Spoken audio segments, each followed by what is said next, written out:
Hey, welcome back to the 5-Minute Strategist. For a lot of us small business owners, we traded the certain salary because it came with limited freedom.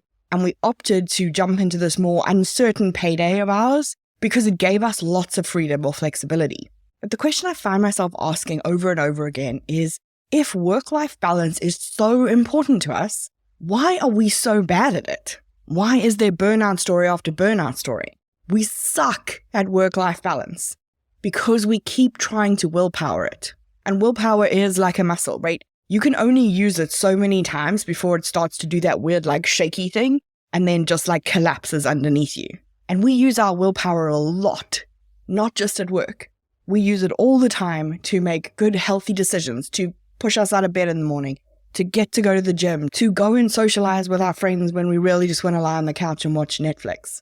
It's not that we don't have any willpower, it's that we've used up our willpower. And we also know that it's so much easier to have willpower when everything is going right. It's easier to make all of those right choices.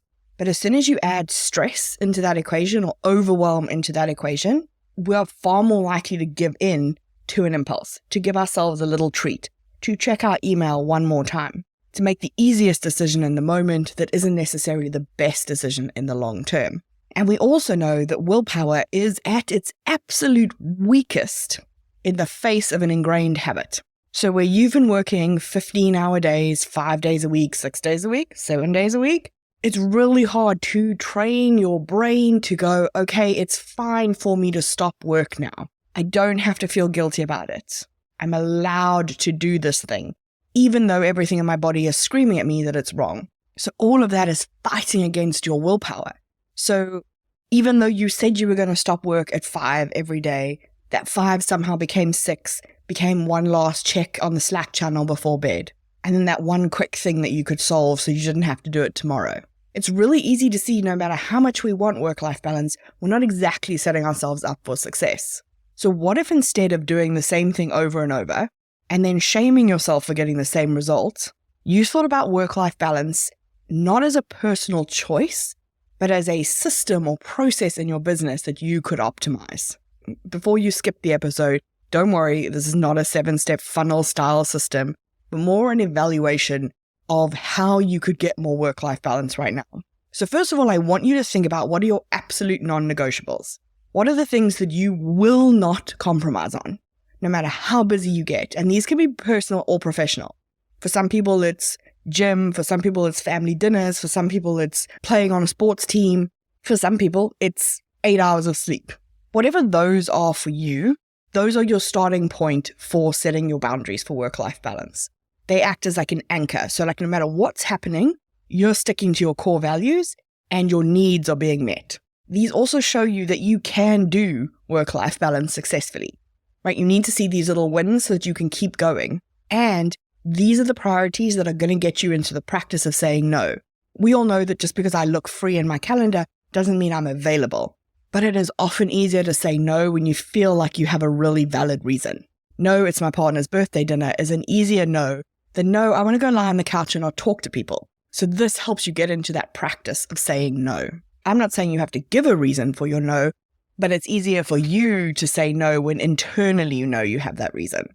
Next, I want you to jump into your calendar. I want you to go and look at what has been on your to-do list. What have you actually been working on?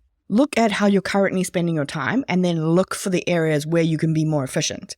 So you're looking for things where you could automate them or delegate them or stop doing them completely.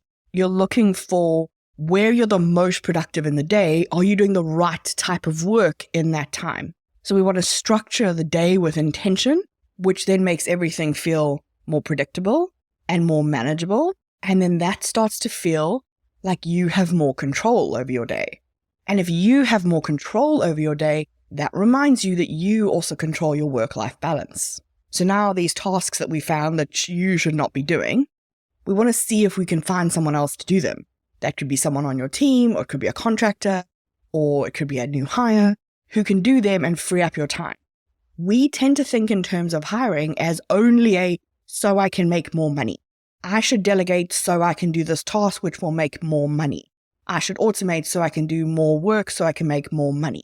But so you can have more free time is also a valid excuse, because you resting and recovering is just as valuable to the company as adding one more sales call. We just don't like to admit it. We don't like to talk about that side of it. Now, obviously, you do need to be able to pay the person. So this works if you can afford it. If you can't afford it, you need to look hard for automation solutions. Look at things like Zapier or Integrately that can connect all of your systems and stop you doing manual workarounds. And then once we've done all the kind of really super practical steps that we've outlined, I want you to think outside the box.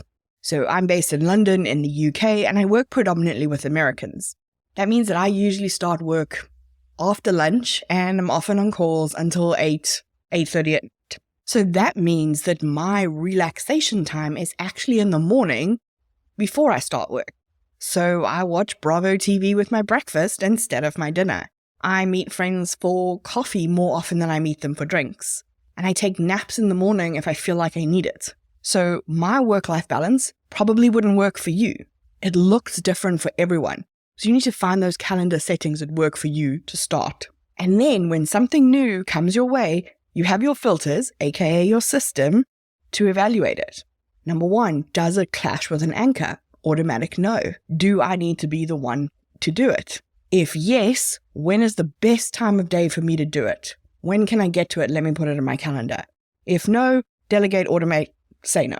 And you'll start to see these changes will free up your calendar, and it'll be easier to leave at 5 and then at 4 and then maybe even take that day off. And when you find yourself 6 months in the future moaning about work or exhausted at the end of the week, it's usually a really good sign that you need a little refresher on this. So come back, look at where things fell apart, and add in a new filter where you need it. So how can you set yourself up for the work-life balance you want in your business?